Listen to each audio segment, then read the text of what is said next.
Fiscal year 2025-26 के पहले 10 माह में पाकिस्तान की मईशत को बढ़ते हुए तजारती दबाव का सामना रहा है। अब जुलाई से अप्रैल 2026 के दौरान ओवरऑल इंपोर्ट तकरीबन 57.2 अरब डॉलर रही, जबकि एक्सपोर्ट्स इसी अरसे में 25 अरब डॉलर से कुछ जायद रही हैं। इस तरह मुल्क का ट्रेड डेफिसिट तकरीबन 32 अरब डॉलर रिकॉर्ड किया गया है, जो गुज़िश्ता साल के मुकाबले में बहुत ही नुमाया इजाफा है। अप्रैल 2026 सिर्फ एक महीने के दौरान ही माहाना ट्रेड डेफिसिट 4 अरब डॉलर से ऊपर रहा और इस महीने इंपोर्ट तकरीबन 6.5 अरब डॉलर जबकि एक्सपोर्ट सिर्फ 2.5 अरब डॉलर के आसपास रही।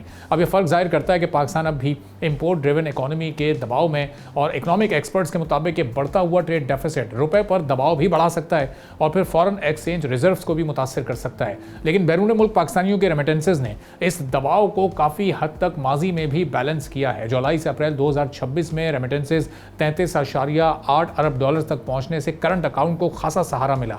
मुल्क को अप्रैल 2026 में बैरून मुल्क से तकरीबन 3.54 अरब डॉलर्स की रेमिटेंसेज मौसूल हुई हैं, जबकि ये मार्च और अप्रैल के वो महीने हैं कि जब दुनिया के हालात खासतौर पर गल्फ कंट्रीज़ के हालात सबके सामने हैं। अब ये रकम गुज़िश्ता साल के मुकाबले में 11.4% ज़्यादा है, लेकिन मार्च 2026 के मुकाबले में ये 7.6% कम रिकॉर्ड की गई है। यानी उन हालात का असर किसी हद तक इस महीने रेमिटेंसेज पर पड़ा है। स्टेट बैंक के मुताबिक जुलाई से अप्रैल फिस्कल ईयर 2026 के दौरान ओवरऑल रेमिटेंसेज 33.8 अरब डॉलर तक पहुँच गई हैं, जो गुज़िश्ता फिस्कल ईयर के इसी अरसे से तकरीबन 8.5% ज़्यादा हैं। अब मौजूदा हालात में रेमिटेंसेज पाकिस्तान की इकॉनमी के लिए बहुत ही बुनियादी हैसियत रखती हैं। ये न सिर्फ फॉरेन एक्सचेंज के ज़खायर को सहारा देती हैं, बल्कि लाखों ख़ानदानों की आमदनी और उनकी बाइंग कैपेसिटी बढ़ाने का भी ये एक बड़ा ज़रिया है।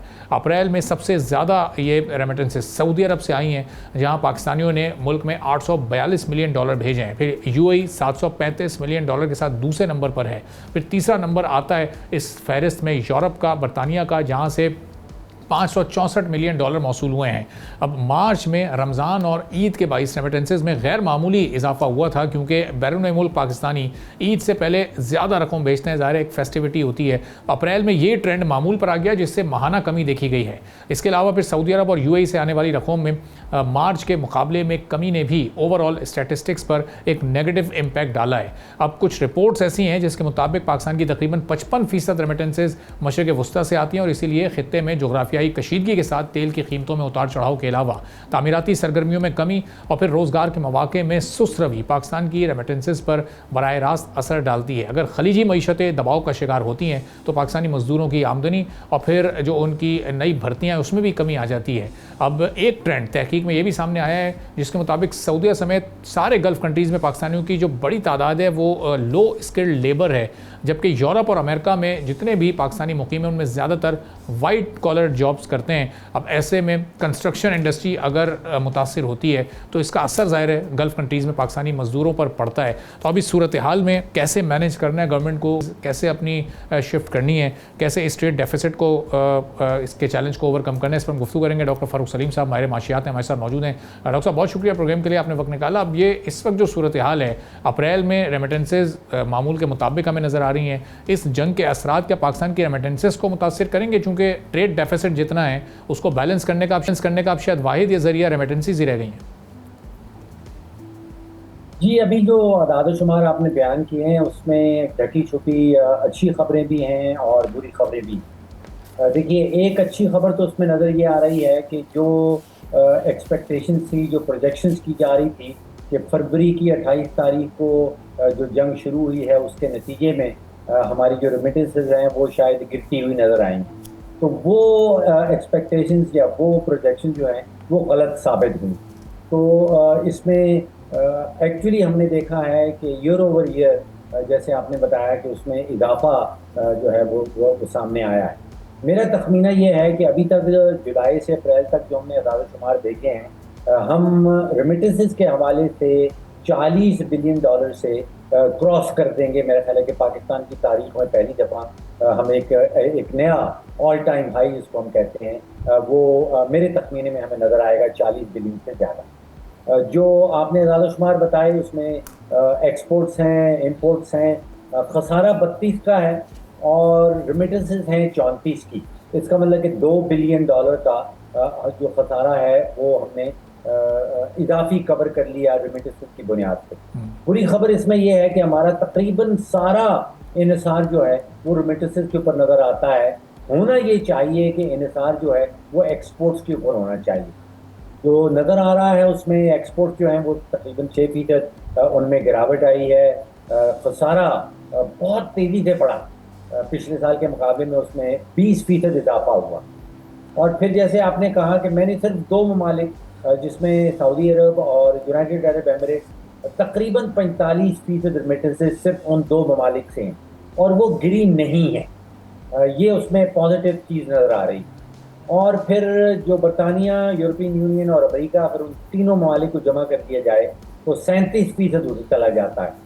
इटली, स्पेन और जर्मनी से कुछ वहाँ पे इंक्रीज नज़र आई है रेमिटेंसेस के अंदर, लेकिन सऊदी अरब, यूनाइटेड अरब एमिरेट्स 45% वो, और 37% बरतानिया, यूरोपियन यूनियन और अमेरिका।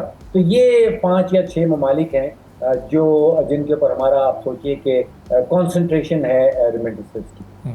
तो फारूक साहब, इसका मतलब जो ये जंग के बाद के जो असरात हैं, अभी तो ज़ाहिर है ये मुकम्मल नहीं ख़त्म हुई, अब क्या आगे मुज़ाकरात होते हैं वो तो वक्त ही बताएगा, तो इसके असरात गल्फ़ कंट्रीज़ पर उस तरह से नहीं नेगेटिवली पड़े जो तवक्को की जा रही थी? चूँकि लग ऐसा रहा था कि 1-2 महीने में शायद बहुत सारे पाकिस्तानियों की जॉब्स खुदा ना खास्ता वहाँ से चली जाएँ, इकॉनमी वहाँ स्लो डाउन ना हो जाए, लेकिन रेमिटेंसेस के नंबर से ऐसा लग रहा है कि वहाँ हालात काफ़ी बेहतर हैं। जो आफ्टर शॉक्स पाकिस्तान ने महसूस किए वो अभी भी गल्फ़ कंट्रीज़ ने नहीं महसूस किए हैं।